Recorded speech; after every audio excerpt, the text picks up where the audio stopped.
नमस्कार दोस्तों, मैं हूं बिट्टू कुमार और मेरे यूट्यूब चैनल में आपका स्वागत है। दोस्तों, आज एक बड़ी अपडेट, बड़ी खबर हम आपको देने जा रहे हैं। जैसा कि आपको पता था कि आज पटना हाई कोर्ट में डिसीजन सुनाए जाने का दिन था डीएलएड और बीएड को लेकर, जिसमें छठा चरण में बीएड को शिक्षक बहाली से बाहर कर दिया गया। अब कहे कि सुप्रीम कोर्ट के अनुसार तो वो पहले से बाहर थे, तो अब नया क्या बाहर हुए? बाहर ये हुए कि छठा चरण में 22,000 ऐसे कैंडिडेट थे जो 1 to 5 में ज्वाइनिंग किए हुए थे और 2 साल से जॉब कर रहे थे, और 2 साल के बाद आज उनको पटना हाई कोर्ट से हटा दिया गया है। इसलिए क्योंकि पटना हाई कोर्ट में पहले से एक रेट चल रहा था और उस बीच में वो बहाली भी हो गया और वो केस पड़ा रह गया। लेकिन उसमें एक मेंशन कर दिया गया, क्योंकि वो केस सुप्रीम कोर्ट चला गया था और उसमें मेंशन कर दिया गया था कि सुप्रीम कोर्ट से जो फैसला आएगा इस केस पर प्रभावी पड़ेगा। और वो जब जैसे ही सुप्रीम कोर्ट का जजमेंट आया, उस केस को ओपन कर दिया गया। ओपन करने के बाद आज उस केस की सुनवाई भी हुई 23 तारीख को और उसका फाइनल जजमेंट आज आ गया। और उसमें जो जितने छठे चरण थे सबको बाहर कर दिया गया। बाहर करने के बाद ये भी कहा गया है कि आगे जो सीट वैकेंट है उस पर सरकार बहाली लेती है या नहीं लेती है, ये देखने वाली बात है। यानी कि उन डीलर को भी मौका दे दिया गया है जो पीछे से वेटिंग लिस्ट में पड़े हुए थे।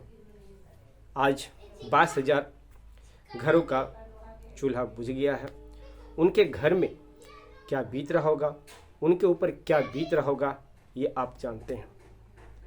उनका दर्द आप समझ सकते हैं। ये रेगुलर डीलेड वाले कभी एनआरएस को बाहर करते हैं, कभी बीएड को बाहर करते हैं। ये जो गलत हुआ, पूरी तरह से गलत हुआ। ऐसा नहीं होना चाहिए था, किसी के जॉब के साथ ऐसा खेला नहीं करना चाहिए था। तो इसलिए हमने पहले भी कहा था आप लोग सुधर जाइए, लेकिन आप लोग सुधरे नहीं। अब हम बात करते हैं एनआरएस डीलेड को लेकर। हमने पहले भी आपको सचेत किया था एनआरएस डीलेड को लेकर कि हम लोग पटना सुप्रीम कोर्ट में केस हार रहे हैं। आप लोग एकजुट होकर केस लड़िए, आप लोग कभी नहीं हारिएगा। उस समय में भी बहुत सारे होनहार व्यक्ति जो छठा चरण में जॉब हैं, 7वां चरण में जॉइन कर रहे हैं, कुछ नहीं होगा। हम लोग का केस इतना मजबूत है। पटना हाई कोर्ट से जीते हुए हैं, त्रिपुरा हाई कोर्ट से जीते हुए हैं, उत्तरा हाई कोर्ट से जीते हुए हैं। हम लोग का केस इतना मजबूत है कि सुप्रीम कोर्ट से भी जीत जाएंगे। बहुत और लोग में बहुत सारे लोग विश्वास किए कि हम लोग जीत जाएंगे। 7 तारीख को वो केस हार गए। हारने के बाद फिर भी बोल रहे हैं कि हम लोग केस जीत गए हैं, और जजमेंट आया। तो जजमेंट आने के बाद भी अब कह रहे हैं कि हम लोग जब एक बार जॉब हो गया है तो हम लोग एलिजिबल हैं, अब हम लोग को कोई बाहर नहीं कर सकता। जिसका आज प्रूफ खुद देख लीजिए कि बीएड को 22,000 ऐसे बीएड शिक्षक अभ्यर्थी हैं जिसको पटना हाईकोर्ट से बाहर कर दिया गया है। खैर, अभी शिक्षा विभाग का कोई स्टेटमेंट नहीं आया है, क्योंकि वो लोग सुप्रीम कोर्ट जाने की तैयारी ऑलरेडी कर चुके हैं, पहले से कर चुके थे।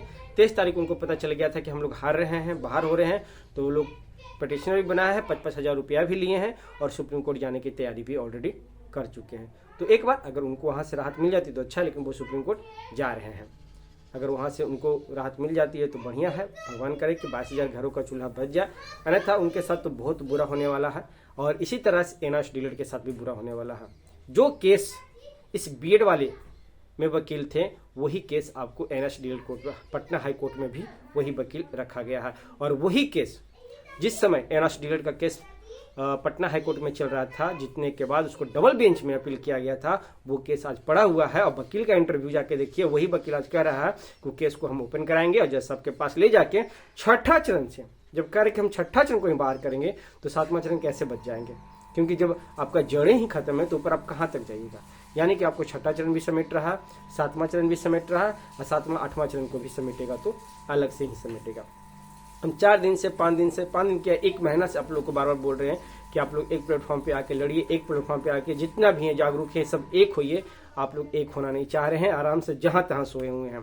अब जैसे ही जजमेंट आया है, अब वो धीरे धीरे बिल से निकलना स्टार्ट हुए। अभी देखिएगा और कितने लोग बिल से निकलेंगे, कितने लोग कहेंगे हमें पटिशनर बनना है, हमें ग्रुप में शामिल कर दीजिए। पहले से कुछ नहीं भी था। अब जैसे ही जजमेंट आया है, आज तो नहीं, कल जब ये वीडियो वायरल होगा, कल जब पेपर में छपेगा, तब देखिएगा कितने एनआरएस डीलर वाले कैंडिडेट बाहर निकल के आएंगे और कहेंगे मेरा भी हेल्प कीजिए। उनको पता चलेगा कि हम सुरक्षित नहीं हैं। बहुत सारे लोग ग्रुप में तो ज्ञानी लोग बोल देते हैं कि हम सुरक्षित हैं, हमें अब कुछ नहीं होगा, सरकार हमें बोल दिया, के पाठक हमें बोल दिया, अब हमें कोई बाहर नहीं कर सकता है। क्योंकि सबसे बड़ा पॉइजन आपका पटना हाईकोर्ट में जो केस है वो सबसे बड़ा पॉइजन है। वो आपको बाहर कर सकता है। आपके पास अभी आज 6 तारीख हो गया है, 23 को शायद पटना सुप्रीम कोर्ट बंद होने वाला है। आज 6 से लेकर 23 के बीच में आपके पास समय है। एनसीटी जाइए, MHRD जाइए, वहाँ से एनसीटी का गैजेट जारी करवाइए, वो आपको फायदेमंद होगा। नहीं अगर आपका गैजेट जारी होता है तो आप समझिए किसी लायक नहीं रहने वाले हैं, ये आप समझ जाइए। और बाद में बहुत पछताइएगा कि अगर वो 1 महीना हम अगर MHRD को दे दिए होते, NCT को दे दिए होते, तो आज हमें ये नौबत देखना नहीं पड़ता। बहुत सारे तो फ्री होंगे, शायद 7 से उनका एग्ज़ाम शुरू हो रहा है तो 9-10 को वो फ्री होंगे, तो बहुत सारे 9-10 के बाद वो एक्टिव होंगे। बहुत सारे दिल्ली भी गए हुए हैं, वहाँ से कुछ गए हुए हैं, वहाँ एक्टिव हो रहे हैं, लेकिन वहाँ काम बन नहीं रहा है। लोग ताक में लगे था, हम तो घर पे बैठे हुए हैं, लोग गए हैं ना। तो एक दूसरे पे आप गए हुए हैं तो करते रहिए, जब आपकी नौकरी जाएगी तब पता चलेगा। इसलिए सहयोग करने की बात कहा जा रहा है कि जॉब में आप हैं, आपके पास आर्थिक प्रॉब्लम नहीं है, आप अच्छा खासा सहयोग कर सकते हैं। लेकिन जो बेचारे NSDL कैंडिडेट है वो किसी जॉब में नहीं है, तो वो 1500 ही सहयोग कर सकते हैं, देश से ही सहयोग कर सकते हैं, पटना जा सकते हैं, सुप्रीम कोर्ट जा सकते हैं, NCT जा सकते हैं, MHRD जा सकते हैं। लेकिन आपके पास अभी भी समय है अपना सर्टिफिकेट को वैलिड करने के लिए, क्योंकि सुप्रीम कोर्ट ने आपको एक रास्ता दिया है NCT गजट को लेकर। अगर वो गजट आपका जारी नहीं होता है तो समझिए आप कहीं लायक भी नहीं रहेंगे। हमने बार बार आपको चेताया कि एक केस पटना हाई कोर्ट में पड़ा हुआ है जो आपको रुलाएगा, और ऐसा नहीं रुलाएगा, खून के आंसू रुलाएगा। और वो आज वकील साहब ने बोल दिया, आप जाके देख लीजिए, किसी चैनल पे इंटरव्यू दिया गया था, वो इंटरव्यू बोला गया है कि NSDL का केस हम ओपन करने जा रहे हैं, जल्द उसमें हम फाइल करने जा रहे हैं, और 6ठा चरण को ही बाहर करेंगे। जब 6ठा चरण ही बाहर होगा तो 7वां चरण कैसे रहेगा। और उन अभ्यर्थियों को भी बताते हैं कि जिनका सप्लीमेंट्री रिजल्ट आने वाला है, तो अभी भी कुछ नहीं बिगड़ा हुआ है। जो हमने ग्रुप का लिंक नीचे डाला हुआ है, उस ग्रुप में आप ज्वाइन कीजिए, NSDL का है। और सब पहले एक प्लेटफॉर्म पे आए, एक रणनीति बनाइए कि कहाँ NCT जाना है, कहाँ MHRD जाना है, 10 कहाँ काम करेंगे, 10 लोग MHRD में काम करेंगे, 10 लोग सुप्रीम कोर्ट में काम करेंगे। अभी भी देखते हैं अपने मतभेद के कारण सब अलग अलग हैं, कोई किसी को कोई मतलब नहीं है, तो उससे चलते आम अभ्यर्थियों का घाटा हो रहा है। अब देखिए शाम तक आपको अपडेट या कल तक आपको अपडेट मिल जाएगा कि विभाग क्या करना चाहता है। सुप्रीम कोर्ट जाना चाहता है, अभ्यर्थी तो जाएंगे ही, शिक्षा विभाग सुप्रीम कोर्ट जाना चाहता है या नहीं जाता है, ये शाम तक या कल तक आपको रिपोर्ट मिल जाएगा।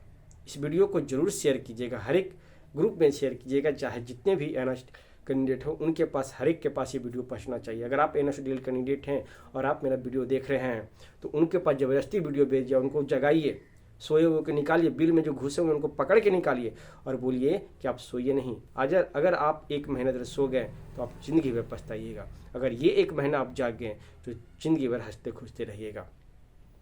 तो हम आपसे यही रिक्वेस्ट करते हैं कि सबको एकजुट कीजिए और MHRD NCT और जाने के रुख कीजिए। फिर मिलते हैं एक नेक्स्ट वीडियो में। धन्यवाद दोस्तों।